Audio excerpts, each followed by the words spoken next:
I'm Gary Brightman, and this is my weekly podcast called VIBErations. Established in 2018, Vibe is a book and music shop situated in Moi Wo on Lantau Island in Hong Kong.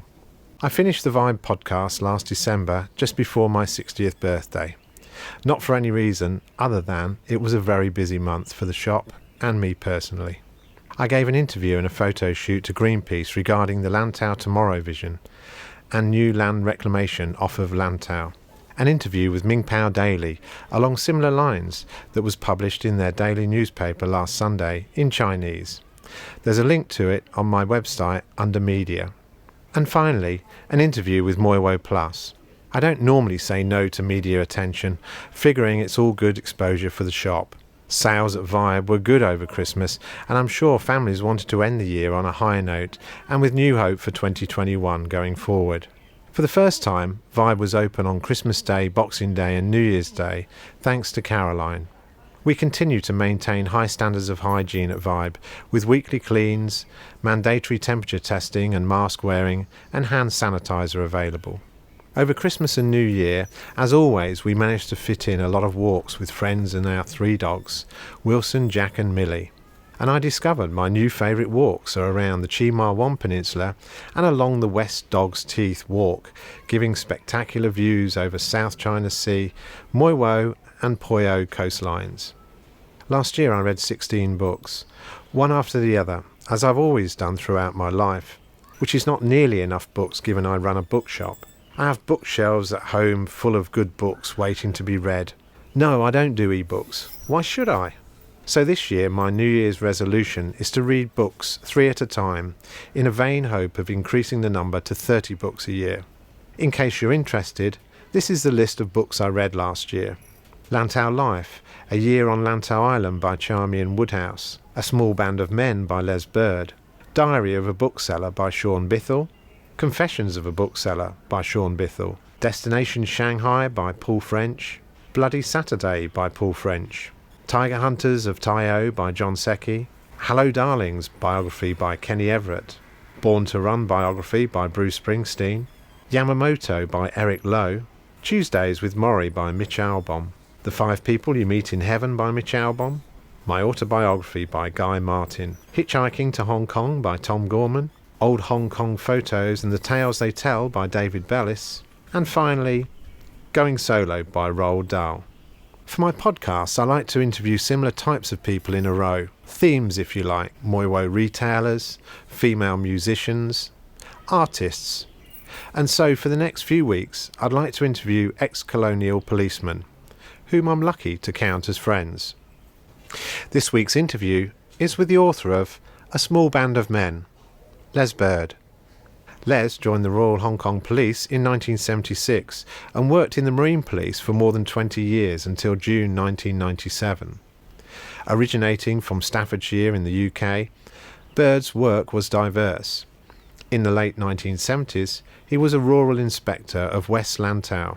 In the early 80s, he returned to launch-going duties, overseeing the influx of tens of thousands of Vietnamese refugees in the years that followed. Among other duties, he also headed the SBU, the Marine Fast Pursuit Unit, combating cross-border smuggling of people, arms, drugs and luxury cars. Born in 1951, Les was the second from his family to serve Hong Kong. His father was part of the British Royal Navy Force that came to Hong Kong in August 1945 at the end of the Japanese military occupation, and subsequently helped in the policing of the territory throughout 1946. After leaving the police in 1997, Les worked in private security throughout Southeast Asia, spending 10 years in Thailand. He is an endurance athlete and has taken part in Ironman events and long-distance triathlons worldwide. He represented Great Britain at the 2009 Ironman World Championship. In 2011, he swam the English Channel, and in 2012 summited Mont Blanc. Les is also a founding member and chairman of Asia's Rhinos Rugby Club. He is married with 2 daughters. Okay, so we're here today in Vibe with Les Bird. Welcome, Les. Thank you very much. It's great to be here. My favourite bookshop. So we're going to start, as we always do, with 10 quick questions just to warm us up. So first question is, what's your favourite book or author? As with everyone, that we're going to say there's many, but my favourite book has to be The Count of Monte Cristo by Alexander Dumas. Okay, yeah. The main reason is it was that book at school that got me into reading. I was given the book by obviously a teacher and told to read some of it because there was going to be an exam on chapter 1 or chapter 2, and I couldn't put it down. I just read the whole thing, and I'd never read a book, a pretty sort of hefty looking book ever, and I was just completely enveloped by the whole story. And after I finished that, I started wanting to read another thing, and so I became a sort of like a keen reader of books. So it was that book that actually kicked it all off. That's interesting. So it's sort of stuck in my memory. It's not actually my favourite book, but it's an important, significant book to me. Yeah. And both my kids have read it as well because of what I keep banging on about it, and they love it too. All right, and your favourite musical artist? Oh, that's an easy one. That's Towa, Towa Bird. She's a professional guitarist, rock guitarist. You can see her on YouTube. The reason she's on YouTube is because she's in lockdown in London at the moment and can't perform on stage. She's been making a lot of YouTube videos, and she's also become something of a TikTok star, which we can't see in Hong Kong, but you can if you're not in Hong Kong.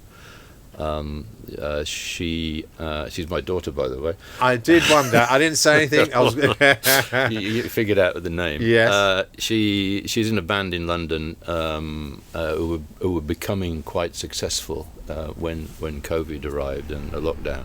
And your preferred drink? I'm once again I'm biased because my family are connected to a brewery in the UK. And it's, believe it or not, it's called Bird's Brewery, and it's in Staffordshire, and they make pale ale and mild ale. Oh, nice. So that has to be my favourite drink. Yeah. Okay. Bird's Bitter. Bird's Bitter. Yeah. All right. Do you have a life motto?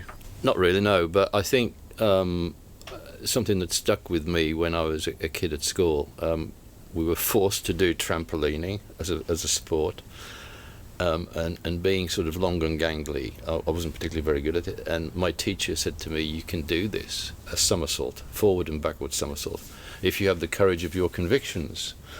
And I just remember that saying, and I've applied that to an awful lot of things I've done in life. If you're brave enough to take that step and try and do something that you think possibly that's beyond me or whatever, but if you really, really try it, you'd be surprised how often it works. So having the courage to actually take that next step, have the courage of your convictions, is something that I've always remembered from school. Do you have a favourite Hong Kong walk? I do, actually. It's on the south side of Lantau Peak, and it's called the West Dog's Teeth, an 8-kilometre walk along a ridge. It's about, I think it's 600 metres up. And you walk along a ridge, and you walk towards from the west towards Lantau Peak, and on your right you can see the South China Sea, and on the left you can see the west side of Lantau, and it's quite steep on either side, and it's spectacular views. Okay, all right, thanks for that. And favourite Hong Kong restaurant? I've become very fond. You know, the old Central Police Station has been converted into sort of an entertainment centre called Tycoon.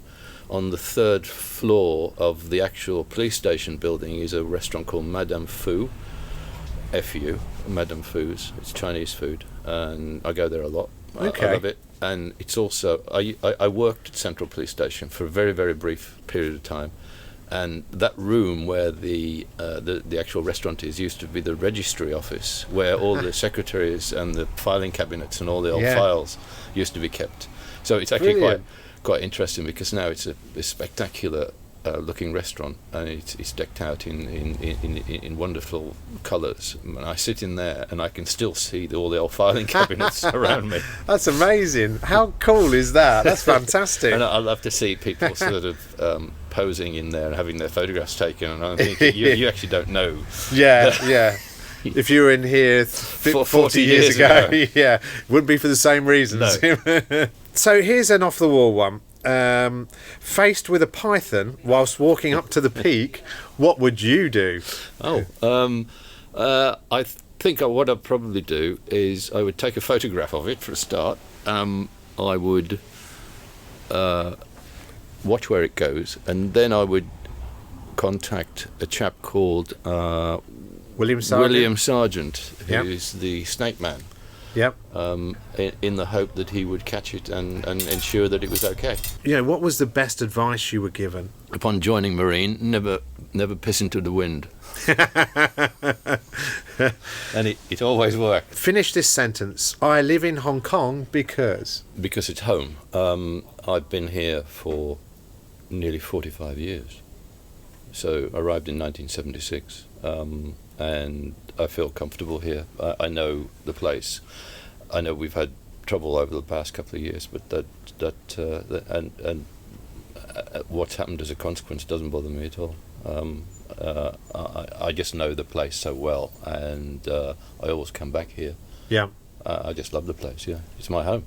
What's your favourite area of Hong Kong? Well, there are many actually. I seem to sort of gravitate towards the rural areas, but Tai O, because I lived there as a young man when I first came to Hong Kong, and you always sort of remember your youth as being more interesting than life now. But I've always kept an attachment for Tai O, and a lot of things happened when I was living there because I was the police inspector in an interesting time, and I've got so many fond memories, and you can actually go back there and it hasn't really changed that much if you know where to look.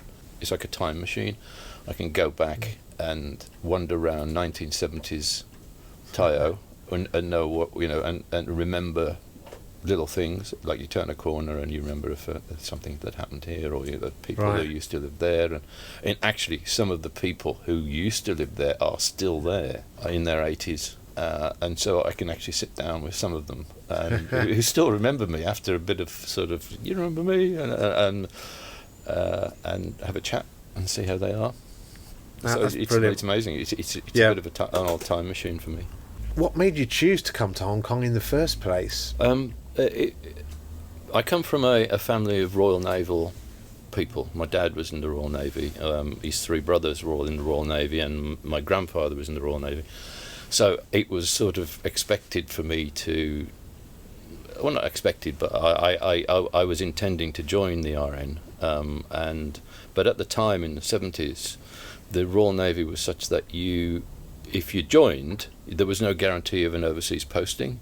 You could end up being in an office in Portsmouth for 10 years, and of course when you're a young man in your early 20s, you want to get out there and you want to do things and want to see the world. The alternative was to join the Royal Hong Kong Police, and I looked into it, and I saw that there was a Marine division, and I thought if I go for that would be quite good. And then I found out that my father was posted here in Hong Kong in 1945. He was part of the Admiral Harcourt staff, and he was here for nearly 2 years, 1945 and 1946, helping rebuild Hong Kong, or put it back together, get it back on its feet. So there was a family tie, Hong Kong, and there was a Marine division, and I thought I'd prefer to come and see the Orient rather than risk staying at home, which I didn't want to do. I wanted to get out and I wanted to see the world. And so I applied and I got accepted, and that's how I came here in 1976.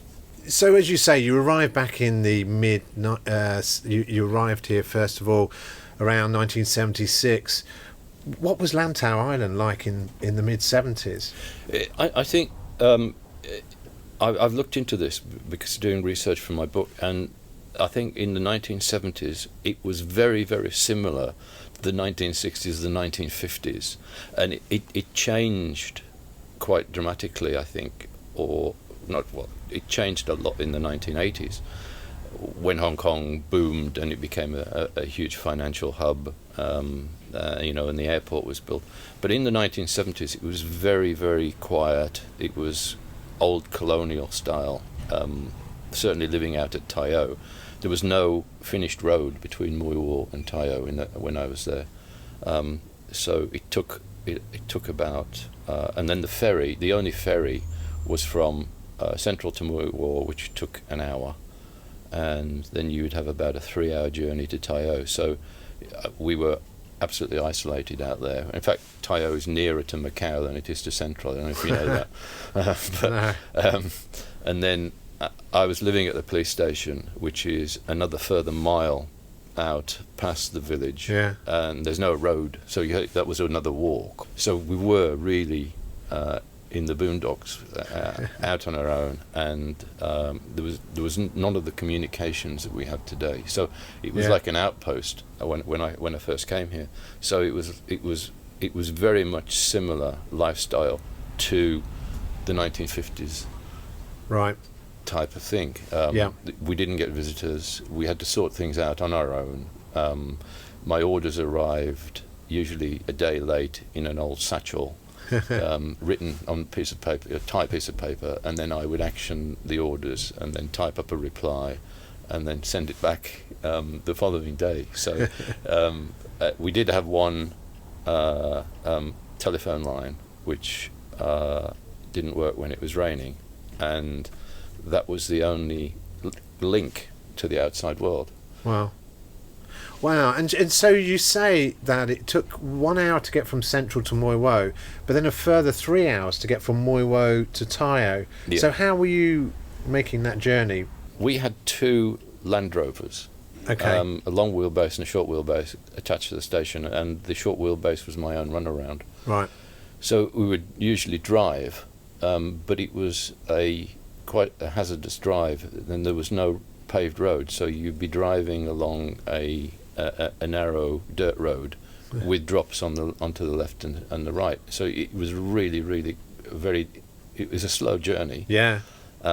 We often had to stop because if another vehicle was coming the other way, the two of you would have to do a dance, try and figure out how you're going to, so there wasn't any passing places. Right.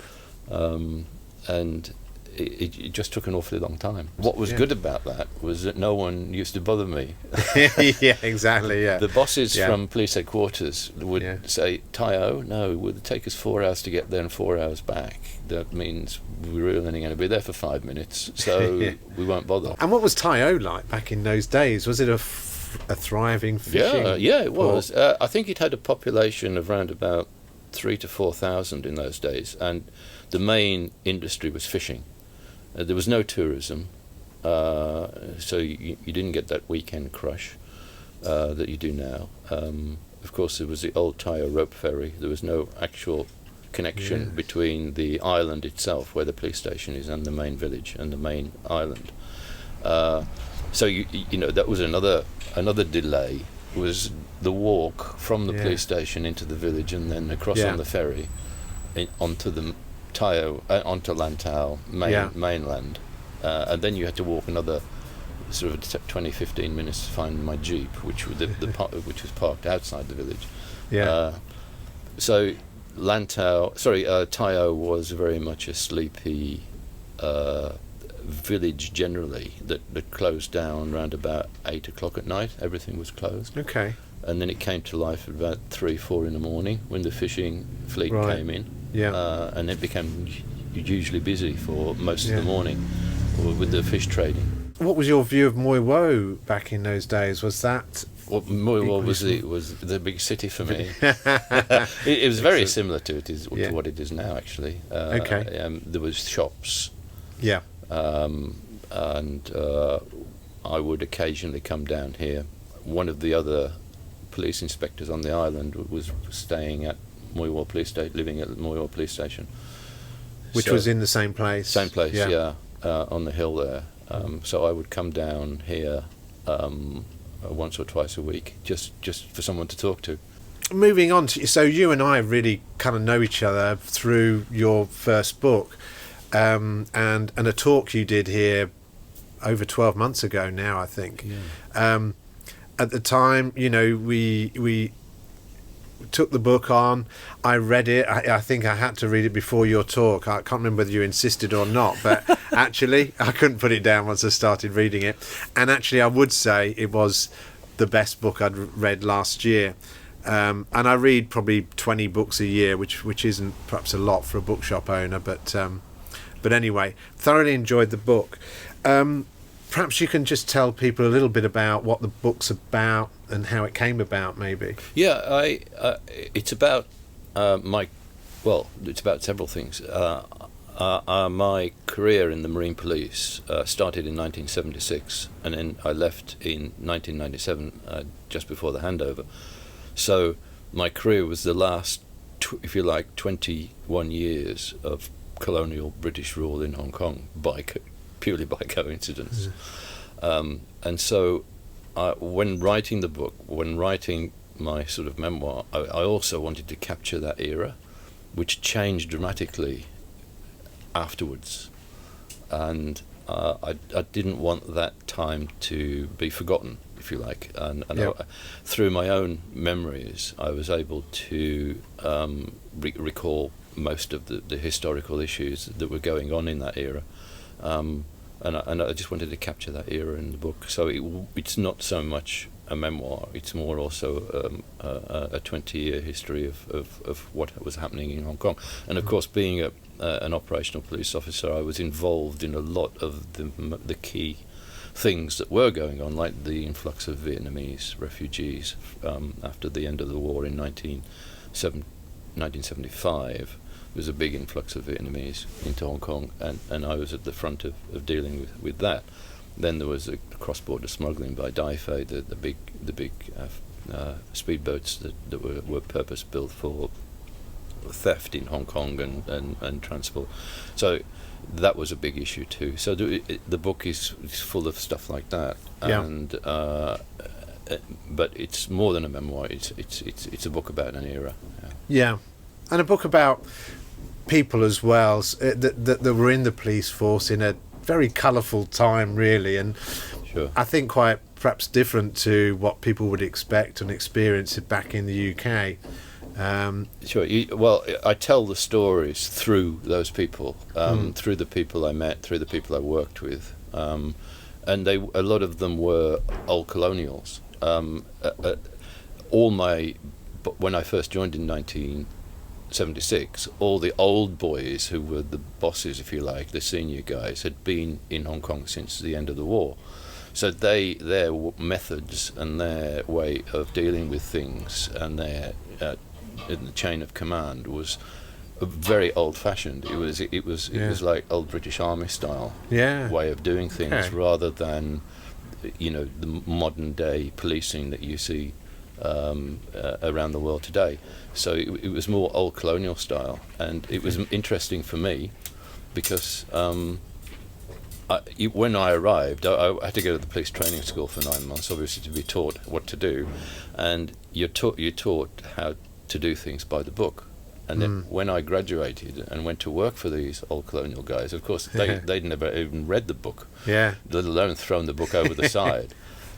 So there was two ways of doing things. Do you do things the way you've been taught, or do you follow the guy who's your senior officer? So it was an odd dynamic trying to fathom my way through the way of doing things properly. Yeah, without sounding like a complete know-it-all or a newbie that was, kind of immediately trying to put yourself on the opposite side of them. Yeah, very tough, I would imagine. Actually, I didn't perhaps appreciate that it was the people that had come through the war that had then... Yeah, I mean, a lot of the senior officers in Hong Kong when I joined had gone through the colonial police service, because as they'd served as military during the war, and at the end of the war they joined the colonial police service and gone to serve in places like Fiji, Uganda, and as those colonies closed down and were gained independence, they moved on. Yeah. Like, for example,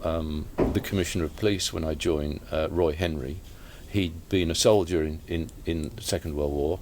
He'd been in the Ugandan police force, and he'd served in the Fijian police force before he came to Hong Kong. So Wow. he arrived with about 5 different Yeah, ways of doing yeah. things, and he was typical of the senior officers we had in the police at that time. Are there any plans for a second book? Yeah. After the first book came out, and there was all the hoo-ha of the marketing and the talks and the excitement of being a published author, I thought, that's it. I don't want to do that again. That was too much. Tick. Yeah, tick, done that. Yeah. But it's funny, after you sort of have a rest for a while, and you start to think, oh, why didn't I include that story? Why didn't I include that? And someone will send me a story. Do you remember when we did this? And I think, oh, I should have put that in. And now I've now got more than half a book finished. Okay. And I don't know, it might work. Same sort of thing, same era, and a lot of the same people. So it'll be a continuation. It's one of our top sellers in this shop in Vibe, and I know across Hong Kong as well. I think a lot of people would enjoy that, enjoy the way that you write, that the way you research books. It comes across as very sort of natural, and it fills in a lot of the gaps of, you kind of knew what was happening in those days, but you didn't know what was happening behind the scenes. And this puts a name on those scenes. I think research is key to this. It's great having your own memories and writing it up exactly as you remember it, but then you have to research what you've written to make sure you've got the time, the date, the place, the people, the exact way it happened.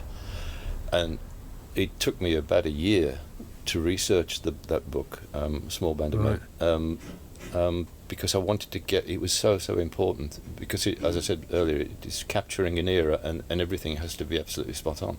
Because if it's not, then it's not real. What's happened since the book certainly went to the UK and has done quite well there too. A lot of the people I used to work with, who I haven't been in touch with and haven't seen and didn't even know where they were, have been in touch, saying, oh, I remember that, really enjoyed your book, I enjoyed that particular story, I was there with you, do you remember this, and do you remember that? And they've added to to each particular story, and then it knocks on to something else, and so I've been able to compile more and more stories, and of course rekindle all these relationships that people I worked with and enjoyed being with, but haven't seen for 30 years, and they're still knocking around. How are you getting on in COVID-19 times? Not too bad. I always compare how we do in Hong Kong compared with overseas. Yes. I think I don't know, is lucky the right word, or smart? I don't know. Yeah. Both. I think the precautions that were taken here in Hong Kong when it all kicked off were the right thing to do. Obviously, the restrictions on travel are starting to get at me. Initially, it didn't bother me because I had so much to do here with the book. So I've busied myself with that. But I've got 2 grown-up daughters who I haven't seen now for a year. So that's getting to me a little bit. Yeah, I can imagine. So, yeah, like everyone else, really. The travel restrictions is an issue, and obviously the closures of places and having to wear a mask and all that sort of stuff is not exactly ideal, but I think we are better off here than in most places. I understand that you're working on 4 other presentations at the moment. You made a great presentation here a year ago, which was about the Vietnamese boat people. Right. What other things are you working on then? Well, basically, what I did when I was a young marine police inspector is I always carried a camera in my kit bag, and when circumstances permitted, I would take a few shots. And consequently, I've got a library of about 300-400 photographs that I took throughout my career. And what I'd like to do is I've put together 4 presentations of these pictures, and I talk through them or over them and present them. And I put them into 4 categories. There's the one I did here along the southern boundary, which was the influx of Vietnamese between the 70s and 80s. I've just finished one about the Dai Fei era, which was the cross-border criminal smuggling by high-power speedboat. I commanded the unit that was tasked to stop that. So I did that for 3 years. So I've got a huge amount of photographs connected with that. So that's another presentation talk. I've done quite and I think it's my favourite one. It's about my 2 years at Tai-O in the 1970s. By chance, I did take some photographs back then. And I found enough material to talk about for an hour about 1970s living in Tai-O and life on Lantau in the 1970s. So I think that's quite interesting. And the 4th one is a talk about my book, which I do in conversation with Anne-Marie Evans of RTHK's Anne-Marie Evans. We did that talk for the Hong Kong Literary Festival. My book was included in the festival, and we did that talk to an audience of somewhere about 80 people at Tai Kwun in November, and that seemed to go down very, very well indeed. And so Anne-Marie and I are also offering that talk to supplement the book, if you like. Okay, but I mean, 4 great sort of subjects then. I've seen, you sent me once a number of the photos, and I just love these photos. I mean, you would expect to see them in films or whatever, some exploding boats and the car in a condom and all these sorts of things. They're just great to see these colonial pictures which are real, from that era. It's quite amazing actually that the photographs sat in a box which I've carried around with me for 30 years, and when I decided to write the book, I spread all the photographs out on the floor in my flat. So it was a huge sort of carpet of photographs, and I was able to draw a lot of memories by looking at the photographs and remembering the incidents and the times and and what happened just by looking at them and the people who were looking back at the camera. And then after the book was published, it dawned on me that other people might want to see these pictures.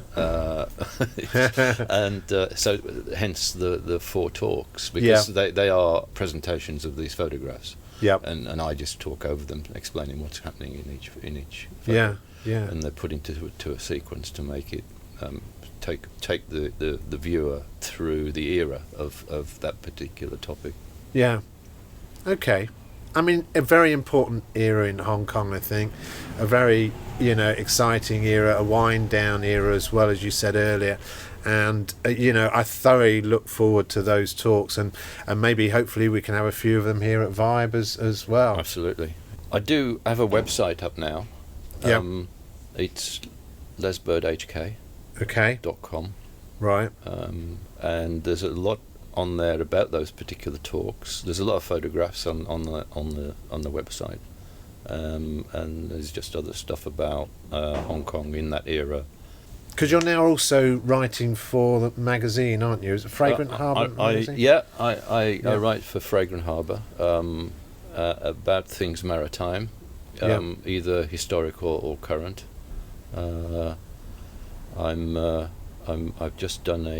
I'm just doing an article on a former Marine police officer who served in the water police in 1920s, and all his memorabilia has just been found in the UK, and they've sent it back to Marine Police headquarters. So they're sorting it all out. So I'm writing an article about him and all these memoirs and these notes and things that they found. It's quite interesting, actually. That just remains for me to say thanks very much, Les Bird, for coming to Vibe and updating us on where we are today. It's a pleasure. Pleasure, Gary. Thank you. A reminder that we still have a free box of English and Chinese books and music outside the shop each day, along with $10 books and $20 CDs. We also have plenty of free books still available for helpers, and employees can now pick them up. We have an increasing number of Japanese language books, as well as English educational books at all levels. Our new YouTube channel, live at VIBEHK, is up and running. Just Google it. Our website is at vibehk.com. You can find podcasts, videos, interviews and special offers there. We hope to have more authors, talks and tiny desk gigs at Vibe this year, COVID restrictions permitting. If you want to keep informed of these, either like us on Facebook at Vibe Silvermine Bay, or join our emailing list by contacting me directly. Well, that's it for another week. Thanks for listening to the 14th Vibe Book and Music Shop podcast called VIBErations. I'm Gary Brightman. You get my vibe? Can you imagine what this old island must have looked like to those Dutch sailors when they first saw it? Fresh green. Like a dream of a new world. They must have held their breath, afraid it would disappear before they could touch it.